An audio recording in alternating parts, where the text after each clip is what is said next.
আসসালামু আলাইকুম প্রিয় দর্শক।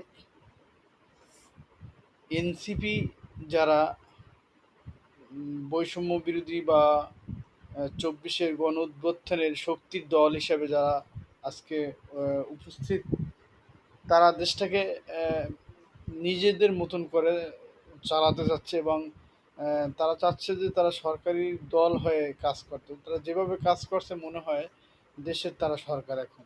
কিন্তু এনসিপি আজকে যে নির্বাচন কমিশনে তারা ঘেরাও করছে, আমার মনে হয় পুলিশের এবং যদি সাংবাদিক না থাকতো তাহলে গুটি কয়েক মানুষ থাকতো।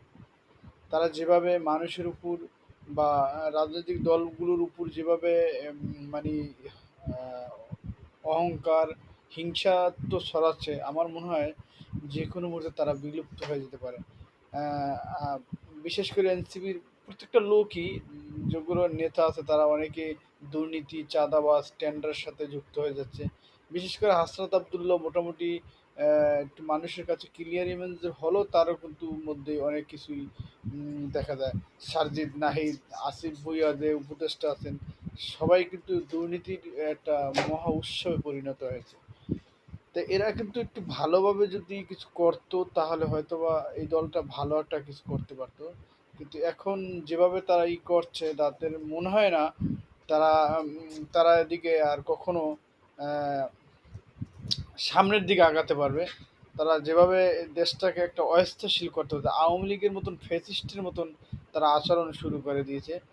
আমার বিশ্বাস এভাবে আচরণ করলে বা নিবন্ধন পাওয়ার আগে এত পাওয়ারফুল হতে চাইলে, যেমন দু একদিন আগে হান্নান মাসুদ গতকাল কি তিনি জেলে গেছেন, থানায় গেছেন তার তিনজন কর্মীকে বৈষম্যকে ছাড়িয়ে আনতে, যারা চাঁদাবাজি বা হাইজ্যাক হিসাবে ধরা প্রায় পড়েছিল, তাদেরকে তারা ছাড়িয়ে আনতে চায়। এই যে একটা আমাদের দেশের কালচার তারা তৈরি করতেছে, যেটা তাদের ছাত্রদের হাত দিয়ে হয়তো বা ভালো কিছু হতে পারতো বা ভালো একটা শুরু হতে পারতো, কিন্তু তারা সেই শুরুটা করতে পারেনি।